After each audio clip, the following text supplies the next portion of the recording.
Thank you, Elad. Thank you, Eli. I want to thank everybody for being here.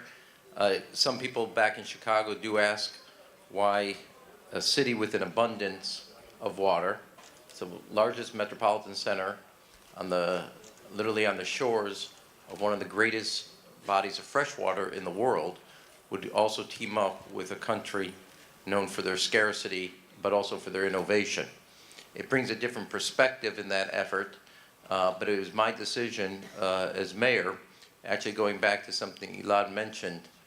When I was chief of staff for President Obama, I sat down with an economist who showed me originally a map of all the civil wars and all the battles that were happening between countries. Then he showed me a map of all the drought in the world. And the truth of the matter is, if you didn't know, you were looking basically at the same map. And when I became mayor, I wanted to make sure the city of Chicago, like Israel, looked at its scarcity and said, okay, that's an inspiration for its innovation.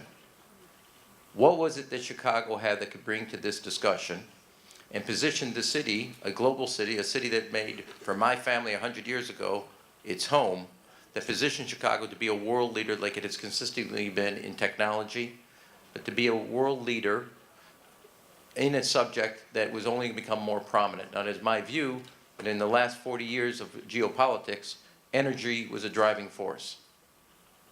There is no doubt that the future commodity that will be a driving force that will change politics, change the economy, and as both economic sustainability and environmental sustainability merge, water was going to be that commodity. And therefore, I had as a responsibility, as a decision as mayor, how to best position the city of Chicago, because I firmly believe the decisions we make in the next 2 to 3 years will determine what our respective areas, and for me, the city of Chicago, will look like in the next 20 to 30 years. So we've embarked on a number of things and partnered, and 4 years ago, Israeli companies, Israeli universities, met in Chicago to deal with the issue of water, water management, water innovation, and they begin the process of merging those areas from two different perspectives. One, a scarcity, which defines Israel, and one of abundance, which is defined Chicago.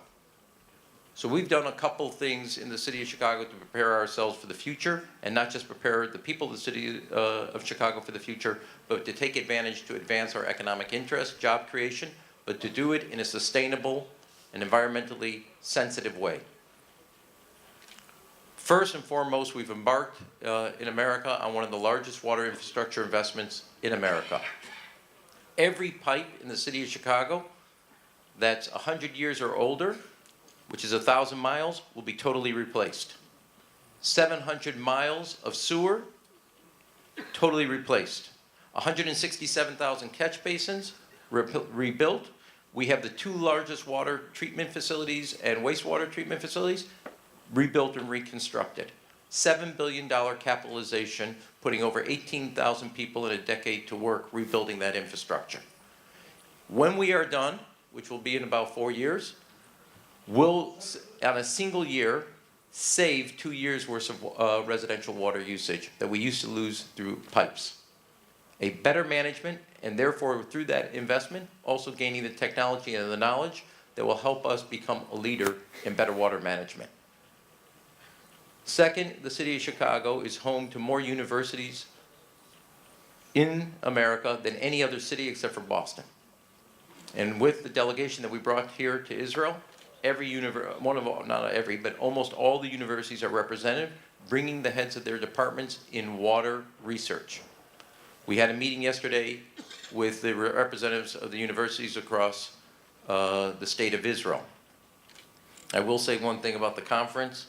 There's a little joke about Henry Kissinger when he was asked when he first joined the Nixon administration, which is, are you really sure that you're prepared for the politics of Washington? And he said, have you seen the politics of academia?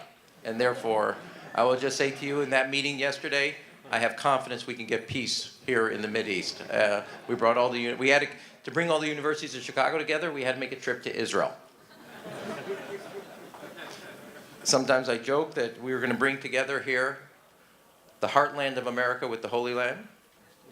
We're going to bring both the Mideast and the Midwest together and our view of abundance with your view of scarcity, and hopefully something beautiful will come of that. And the effort also was then the third piece of that investment was not just our universities in collaboration with partners here in Israel universities, research centers to research centers. 4 years ago, between Ben-Gurion University and University of Chicago, they started a joint project. We already have one commercial product out of that, and numerous papers have already been published. Now we're bringing every university to that aspect with every university in Israel. We created an innovation space called Current, which is just for new water companies. Whether it's on infrastructure, AI, cybersecurity, delivery of services, innovation, conversion of brown water into fresh water. On every aspect, I want the city of Chicago to be a leader in thinking through the ecosystem of a world of scarcity to a world of abundance and sustainability. And I want the city of Chicago to be that leader. We took, as a city, a look at what we have and what we want to become.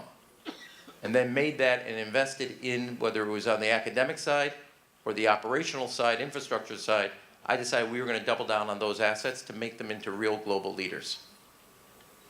And make sure that the city of Chicago, which really, when you think about it, does not really have a problem on water and access. Our utility provides water basically to 11 million people. But we have an ability to know how to scale in a way that nobody else does. And therefore, that is a strength, not a vulnerability. Yes, the scarcity in Israel led to innovation. But in the end of the day, whether you're from a small country or a metropolitan world-class city, you have to figure out how to scale your capacity to the people that you're responsible to. And so today, I want to thank everybody for, at least I can go home in synagogue on the holy days, and at least say I was in Israel, so maybe I get a blessing from the rabbi. I don't have to listen to the sermon, maybe all of Yom Kippur. That will be a blessing also. But on a serious note, what this does provide is an opportunity to continue to position my city that I'm responsible for, not just in the 10-year that I have, but to lay a foundation economically, academically, also in this area of service, to then prepare the city of Chicago to continue to be a global leader that creates jobs, opportunity, and provides services. And then everybody from my delegation knows this, but I also want to say this on the level here. It's while we talk on water.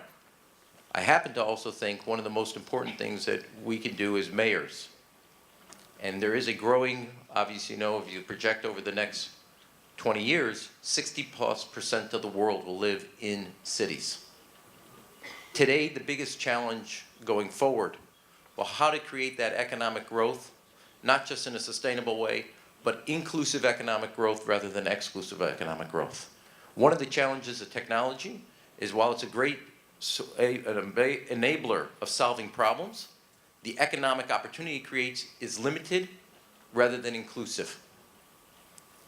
And if you look around the world where you see technology, it does able to solve problems that it addresses, but it does not do it in a way where everybody gets to participate in the opportunities it creates. One of my hopes here, and I say this early on and I said at one point, when it came to the investment in infrastructure, in our water project, we are creating 18,000 construction jobs of people who are building the water pipe, laying the water pipe, rebuilding the water infrastructure, redoing the sewer system. It is providing not just the technology, not only the capacity, but creating jobs and economic opportunity that are sustainable and creating a middle-class life where you can also raise your children and send them on to college and to other life. That is what I call inclusive economic growth, where people on the outside are not looking in, but they're on the inside participating in a huge opportunity. And the challenge for all of us who believe not only in innovation but in technology is how to create it in a way where everybody gets a chance to participate and not a limited few.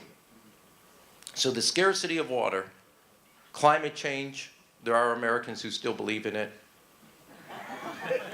You're a little slow this morning, but you'll catch on.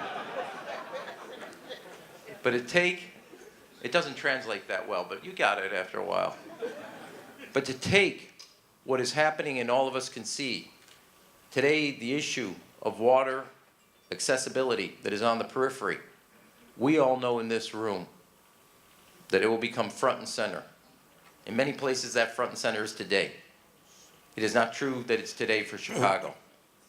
But my job as mayor of the city of Chicago is to take what's on the periphery, make it front and center, and it becomes an economic opportunity of sustainability and environmental responsibility that we best prepare our city, the people of the city of Chicago, to make the most of that future. And not only make the most of that future, but then make it the most of that future for the most people in the city of Chicago. Thank you.